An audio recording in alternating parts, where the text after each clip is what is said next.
Om Ajnana-timirandasya Jnana-jana-salakaya Chakshununmilitam Jena Tasmai Shri Gurave Namaha Shri Chaitanya Manobhishtam Sthapitam Jena Bhutale Swayam Rupa Kadamahyam Dadati Swapadantikam Vandhyam Sri Gurun Sri Yuta Padakamalam Sri Gurun Vaishnavamscha Sri Rupam Sagrajata Sahagana Raghunathan Vitam Sansajivam Sadvaitam Savadutam Parijana Sahitam Krishna Chaitanya Devam Shri Radha Krishna Padan Sahagana Lalita Sri Visakanvitamscha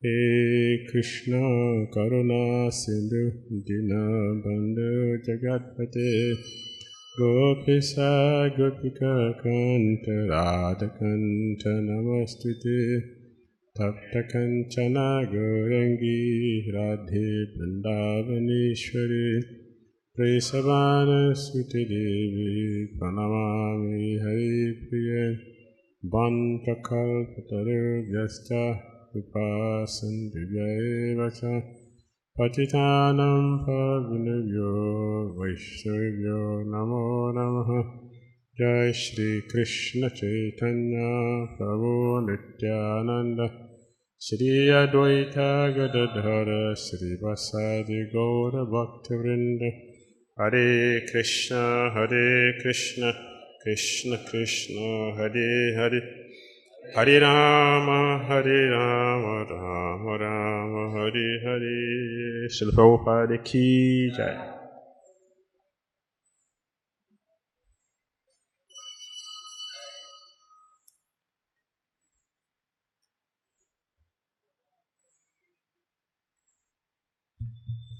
Reading from Srila Prabhupada Lilamrta.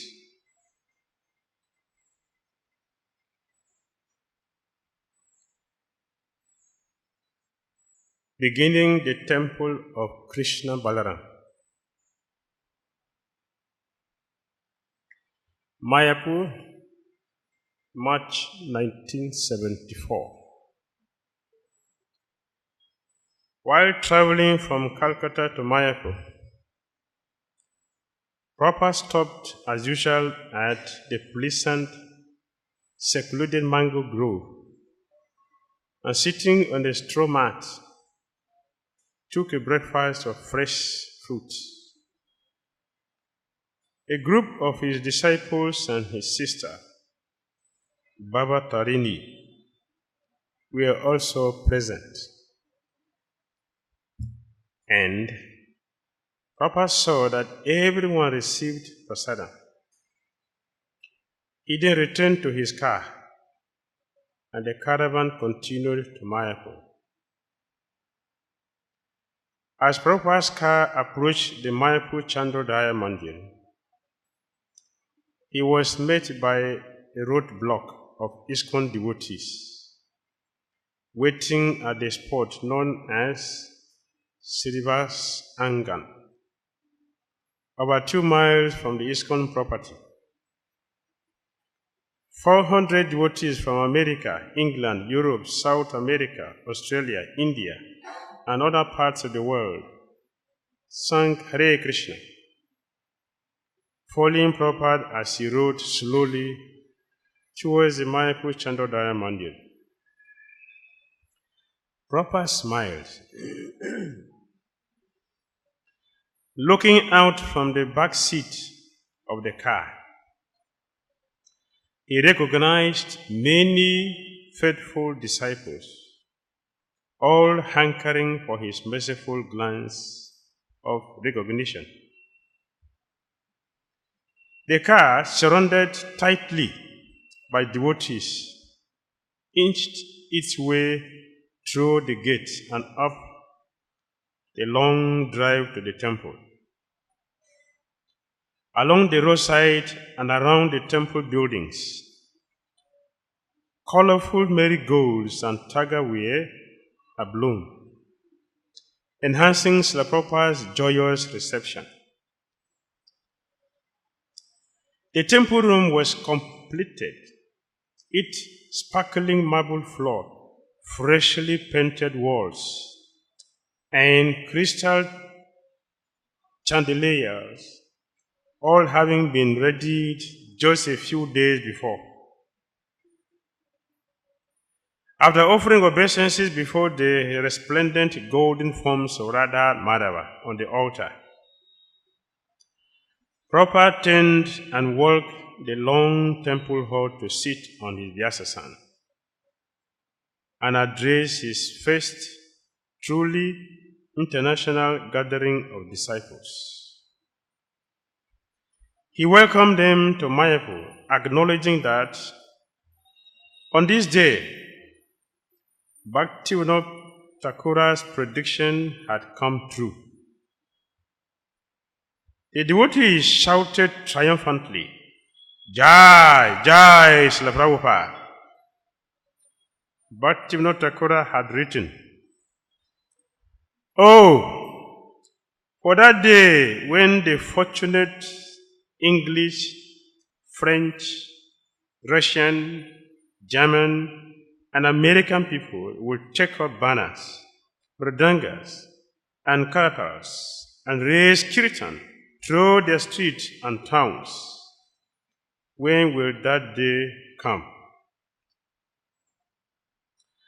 Bhaktivinoda Thakura's prophecy had come to pass. He had also predicted, soon a great saint will come and establish Lord Chaitanya's movement throughout the world. That great personality empowered to create devotees of all races and backgrounds and to rally them together in Mayapur, thousands of miles from their homes, was Srila Prabhupada.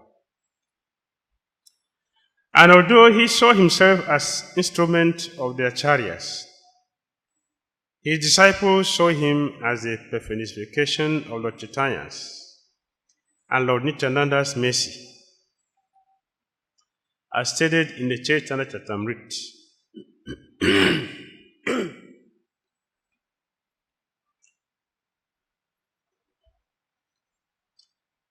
Yadvapi amara guru Chaitanya dasa tatapi janiye amritanhara prakasa. Although I know that my spiritual master is a servitor of Sri Chaitanya, I know him also as a plenary manifestation of the Lord. Leaving the temple room, Prabhupada went upstairs and retired to his room, satisfied that the building was now fulfilling its purpose by giving shelter to hundreds of his spiritual children. He began greeting leading disciples from various parts of the world. Hearing the encouraging news of book distribution and dealing with problems, he asked that everyone take advantage of the holy dham by maintaining kirtan in the temple room around the clock, stopping only for scheduled classes in Srimad Bhagavatam. The devotees were very happy to be together in the dham. Those with experience of India, like Jayapadaka Swami and Achyutananda Swami, led groups of devotees on parikrama pilgrimage to local holy places. This visit to Mayapur will constitute the first half of the devotees' Indian pilgrimage. After 10 days, they were scheduled to go to Vrindavan. Almost all of the devotees assembled in Mayapur preached in areas of the world where the mode of ignorance and passion predominated. Daily, they had to mix with materialistic people, and it was inevitable that they would become worn down. This pilgrimage, therefore, was a chance for purification.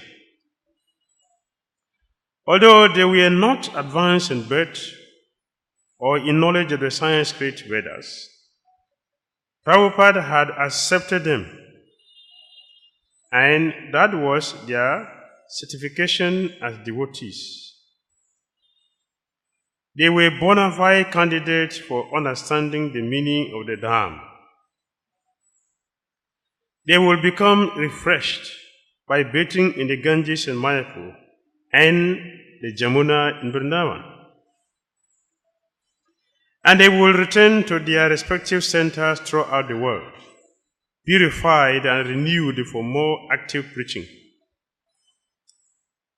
One song by Narottam Das Thakur described the pilgrims' eligibility to realize the Dhamma. Those whose intelligence have come to understand that the eternal associate of Vrindavan Dham and non-different from those in Navadip can attain the service of the son of Nanda Maharaj, Krishna. Such fortunate persons perceive the holy Dham as an object of service because their transcendental eyes have been opened by the mercy of the eternal perfect associate of Navadip Dham. Therefore, those who are enthusiastic realize the touchstone of the holy Dham of Navadip through their transcendental eyes.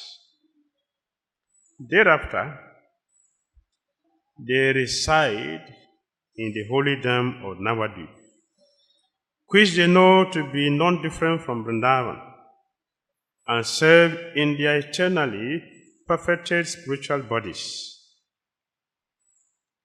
The devotee's main reason for coming to Mayapur, however, was associated with Srila Prabhupada.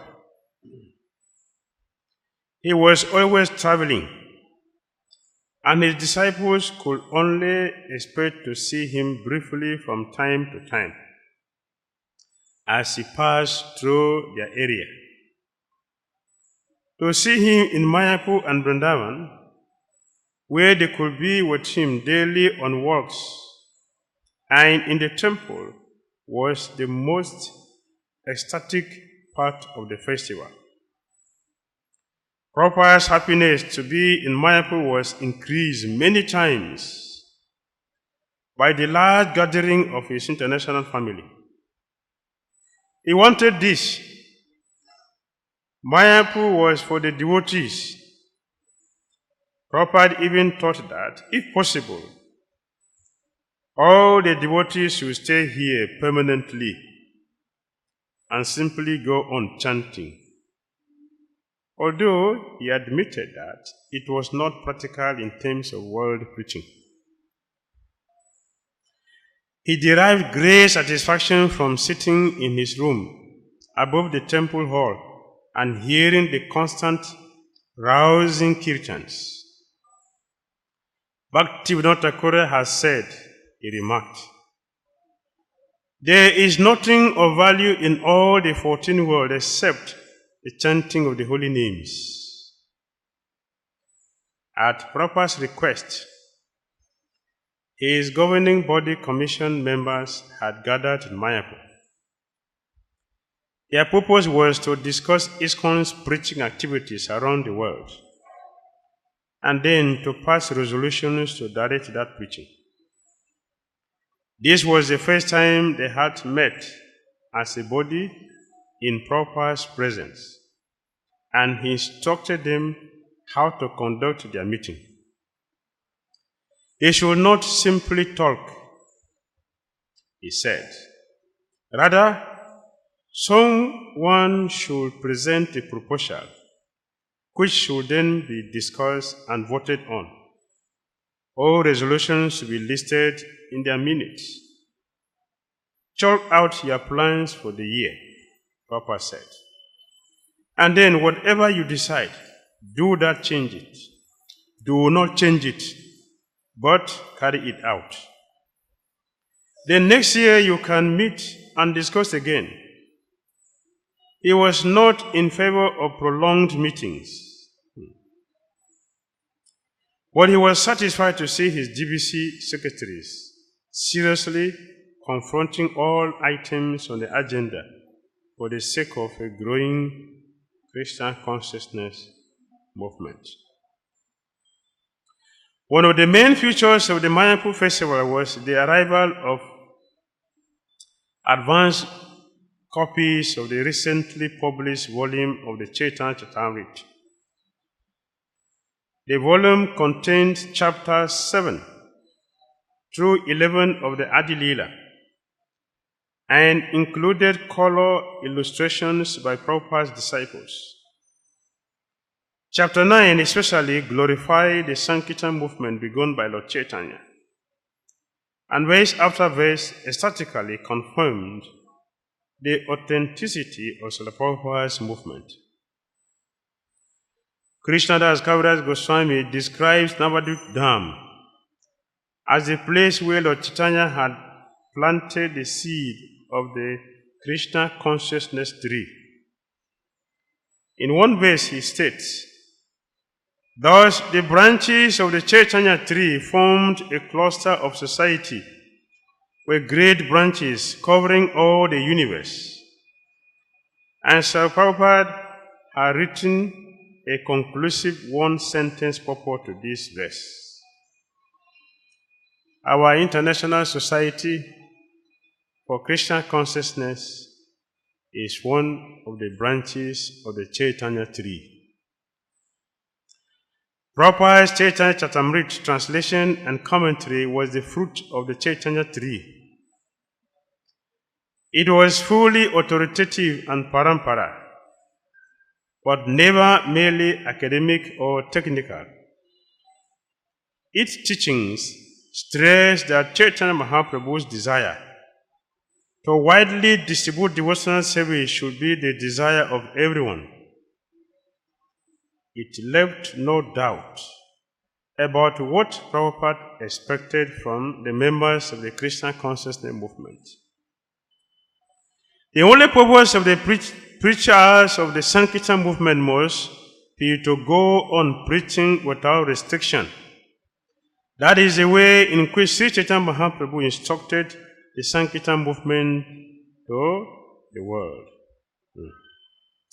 That is the way in which Sri Chaitanya Mahaprabhu introduced the Sankirtan movement to the world. This volume also contained one of the most important verses of the Chaitanya Charitamrita. Bharata bhumitu hoile manusya janma ja, janma sartaka kari karapara upakar. One who has taken his birth as a human being in the land of India should make his life successful and work for the benefit of all people. In his purport to this verse, Prabhupada explained the special piety of the Indians, who were always ready to take part in a Sankirtan festival. Unfortunately, the present leaders of India were leading the people away from God, away from distinguishing pious and sinful acts, and away from belief in a next life. The Indians had the special duty of educating the world in Vedic principles.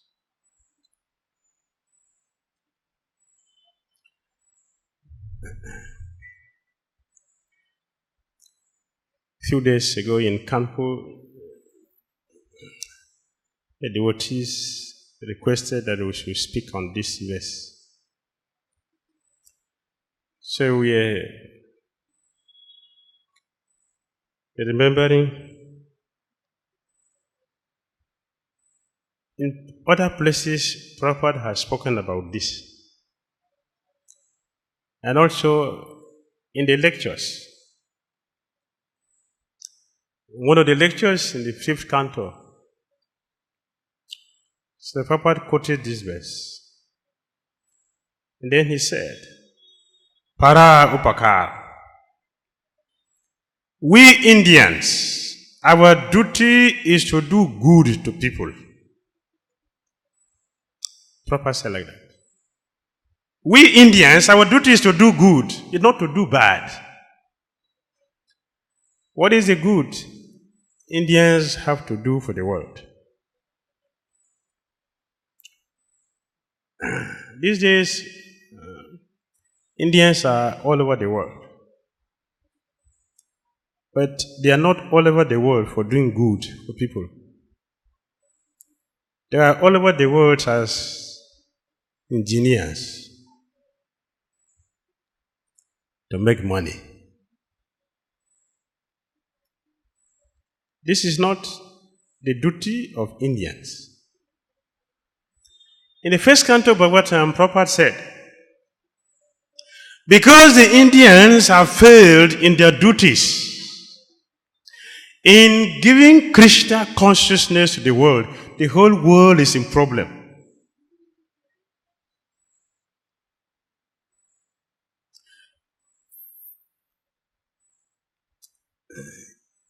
Indians are the mother and the father of the world.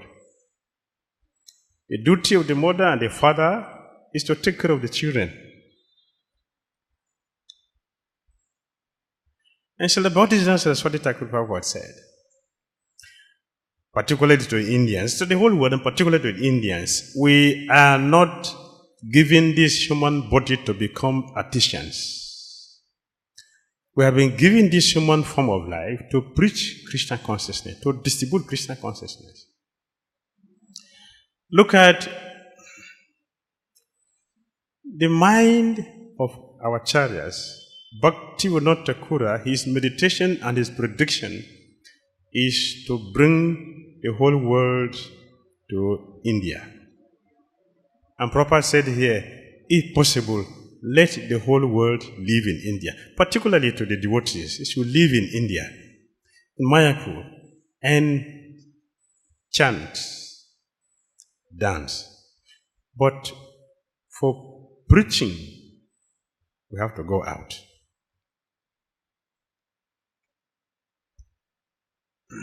The duty of the Indians is not to travel the whole world as engineers or businessmen. The world is in problem because Indians are committing violence.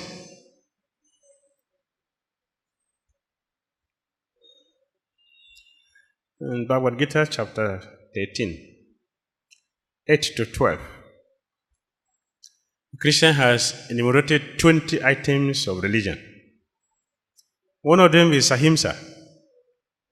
In the purport, Prabhupada mentioned, generally ahimsa means not to do harm to other people, but actually that is not ahimsa.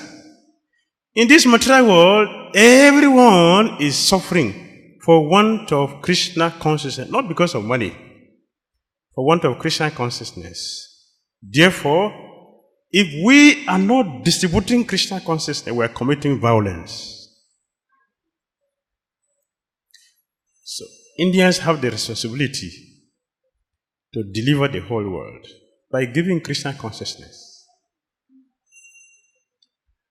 We should not forget this. It is not late. It is not late. Sir Prabhupada had already opened so many temples all over the world.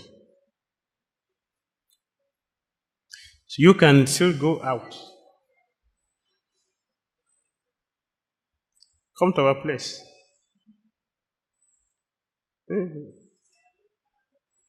Come to our place. So the Prabhupada says you should come to Nigeria. Don't sit here in India. Don't sit here. Come to Nigeria. And see how it's very easy to preach Krishna consciousness. If you want to attract the message of Krishna very easily, don't preach in India. If you want to make advancement in a very slow space, then you preach in India. If you want to make fast advancement in Krishna consciousness, come to Nigeria. So come there. Want to come? If you come there, then you understand what is Krishna consciousness. Not here. Here you will not understand it. You come outside. It is your responsibility, so you should do it.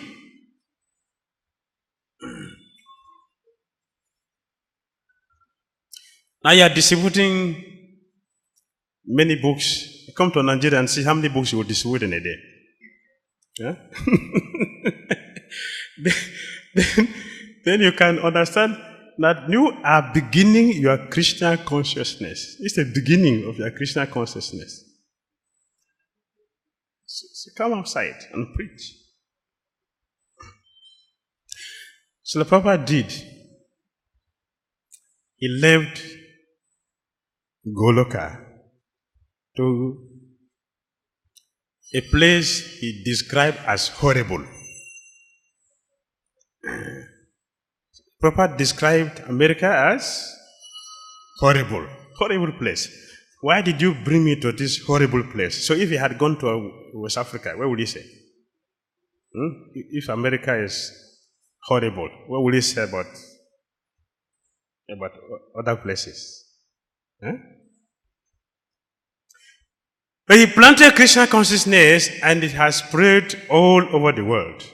That is the duty of Indians. So one person have done that and has given us the assignment to continue.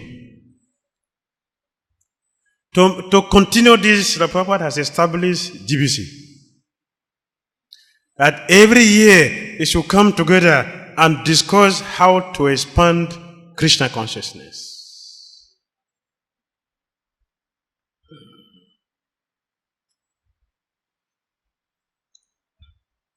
So that is happening every year. GBC members come to Mayapur with a lot of resolutions and discussions. That desire of Srila Prabhupada is going on. But we want more Indians to come outside of India and preach Krishna consciousness. Don't go as businessmen or whatever. So go out as a devotee. If all Indians have taken to this path as advised by Lord Chaitanya Mahaprabhu, Papa wrote, India will have given a unique gift to the world, and thus India will have been glorified. Moreover, it was not only the duty of the Indians, but the duty of everyone to help the Krishna consciousness movement. One should know definitely that the best welfare activity for all human society is awakening man's God consciousness or Krishna consciousness. Prabhupada stayed with his disciples at Mayapur for a full week, lecturing daily and meeting with smaller groups of many hours. On the day of Gaur Purnima, he went down to the Ganges and took the sacred water on his head, while his men dove off a high bank and swam. The next day he left for Vrindavan, where he would again meet his disciples and introduce them to the Dham. Although many of the Western devotees inexperienced in living and travel in India, we are afflicted with indigestion, dysentery, and even, in some cases, culture shock and homesickness. They nevertheless traveled a somewhat degraded group from Mayapur to Kolkata to Delhi, and finally to Vrindavan. Since the Vrindavan temple and guest house was still mostly a construction site, the devotees had to stay at the nearby Fogal ashram, while Prabhupada again took up residence in his newly constructed rooms near the site of the Krishna Balaram Mandir. The devotees will see him regularly on morning walks and during the morning Bhagavatam class. And he will also come in the evening sometimes to speak under an outdoor pavilion at Fogal ashram. Noticing that not many devotees attended his first evening meeting in his room, Prabhupada inquired and learned that many of them were out visiting Vrindavan's famous old temples and other pilgrimage sites, while others were shopping in the bazaar, and still others were sleeping. Bring them all back, Prabhupada said, annoyed. Coming to a pilgrimage means to come where the shadows are. I am here, so why is everyone going elsewhere?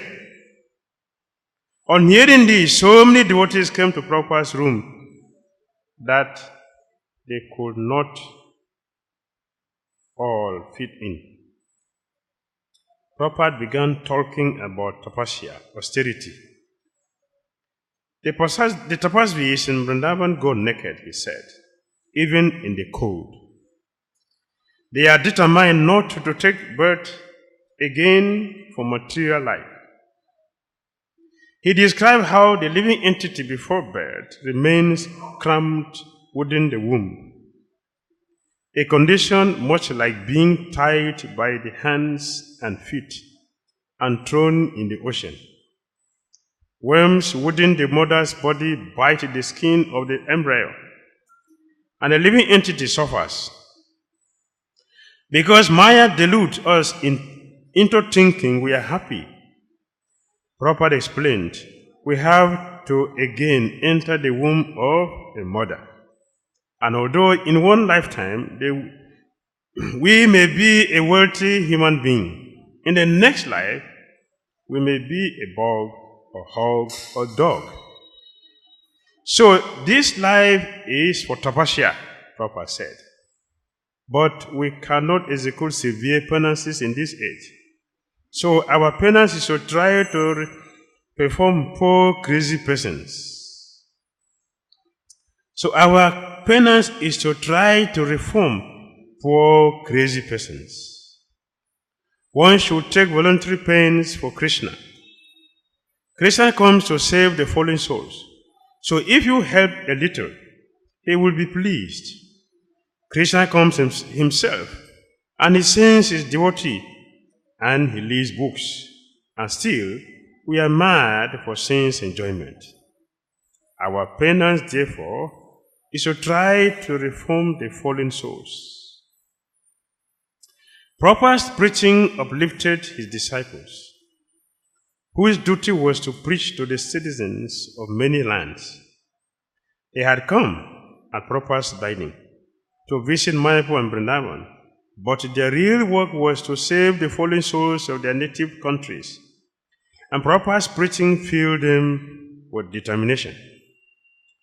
Later, one of the devotees told the Prabhupada that dealing with the devotees was sometimes more difficult than dealing with the materialist. And he mentioned a well-known problem case, a devotee named Makana Chora. That is your penance, Prabhupada said. Your penance is to work with Makan Chora. We should take anxiety. For a sane man to work with a crazy man is not pleasurable, but the service to Krishna is pleasurable. Prabhupada described how he had left his peaceful life in Vrindavan to take on so much burden and anxiety for Krishna. Just as he had taken a risk by going to America in old age, So his disciples should accept whatever difficulties were required in preaching Krishna consciousness. The work is not pleasurable, Prabhupada said, but making so many devotees is pleasurable. Although the devotees had been visiting the various temples of Vrindavan, eager to imbibe the Vrindavan spirit, the real nectar came when Prabhupada, sitting in his room, spoke about Vrindavan. Vrindavan is for Paramahamsas, he said. You cannot see Vrindavan with desire or material spirit. The test is how much you have conquered over eating, sleeping, and mating. Don't think you can just come to Vrindavan and become a good Swami. One who comes to Vrindavan with a material spirit, he will take birth as a dog or a monkey in Vrindavan. That is his punishment. But the dogs here are also Vaishnavas. People come to Vrindavan to give up all material anxieties and family life. So one should not be afraid. He should never mind what is going to happen. There are many devotees in Vrindavan who are not disturbed by heat or cold. But another risk is, in Vrindavan, is to meet those who talk of the gopis, but are not free from smoking bidis. They are sahajas. We have to see who is a devotee by his personal behavior. If one is seeking money and bidis and women and talking of the gopis, then what is his position? Sri Chaitanya Mahaprabhu will never talk of the gopis publicly. The real Vrindavan is not to eat prasadam and sleep, but to follow the advice of Vrindavan Chandra, Krishna, and broadcast his message. That is his message. That is Vrindavan. Vrindavan Dham is worshipable. Don't commit an offense here. Take it as Chintamani Dham, Krishna. Narottam Das Thakur says, to see Vrindavan is not possible with Vishaya. So we should take the shelter of Gauranitai. Become clean of eating, sleeping, and mating. Then you will see Vrindavan now. Don't commit offenses here. There is a special influence in Vrindavan. Prabhupada said that Vrindavan's spiritual quality was such that devotional service performed here had 100 times the effect of service performed elsewhere. But an offense in Vrindavan also had 100 times the effect. Ordinary persons, therefore, we are advised to visit a holy place like Vrindavan for no more than 3 days. Otherwise, they will become slack and return to their sinful activities. Better to come, Prabhupada said, become purified, and leave on the 4th day. And the worst offense to Vrindavan is to commit illicit sex here. So do not come and play hide and seek with Krishna. He sees with his eyes, the sun, and he is also in your heart. Krishna knows everything. Those who want to be devotees have to be sincere. They shouldn't play tricks, because Krishna knows everything. Be sincere with Krishna and his representative. Preach the gospel of Bhagavad Gita as it is. Become a spiritual master. After his evening lecture, Prabhupada mentioned how some of the Sahajiyas had worked out during his lecture. They are so advanced, he said, that they want to hear only of the embracing and kissing of Radharani and Krishna. They take my talks as ordinary. Prabhupada explained that his process of lecturing was to speak on only one verse, a lecture. But that speaking was the same as Krishna speaking. He said that his own Guru Maharaj had lectured for 3 months on the first verse of Srimad Bhagavatam. For that he had gained great respect. Prabhupada named one devotee that one of his disciples had left the company of the ISKCON devotees to live among the Babajis at Radhakund. Prabhupada became angry and sent for the boy to come immediately. When the boy arrived, Prabhupada went out to see him. Dressed in only dhoti, Prabhupada spoke sternly to his disciple, saying that the monkeys of Vrindavan also live simply but are interested only in eating and sex. Don't become a monkey, Prabhupada said, trembling as he spoke. Why don't you come and live with me? The boy replied, the Babajis have given me some facility to chant. You come with me, Prabhupada exclaimed. I will give you facility, but don't become a monkey. The boy surrendered before Prabhupada's compassionate concern. Prabhupada heard from his disciples living in Vrindavan that some of the local Goswamis had a complaint about him. He had read an article published in Back to Godhead and considered it insulting. The article written by Prabhupada's disciple Hayagriva contained a statement that Goswamis in Vrindavan who misbehaved will become hogs and monkeys in Vrindavan in their next life. Prabhupada replied that the statement was accurate. The article, he said, had not specifically referred to the present Goswamis, but to any Goswami who lived sinfully in Vrindavan. This was not merely an opinion, but was the authoritative conclusion of the original Goswamis of Vrindavan. Srila Prabhupada ki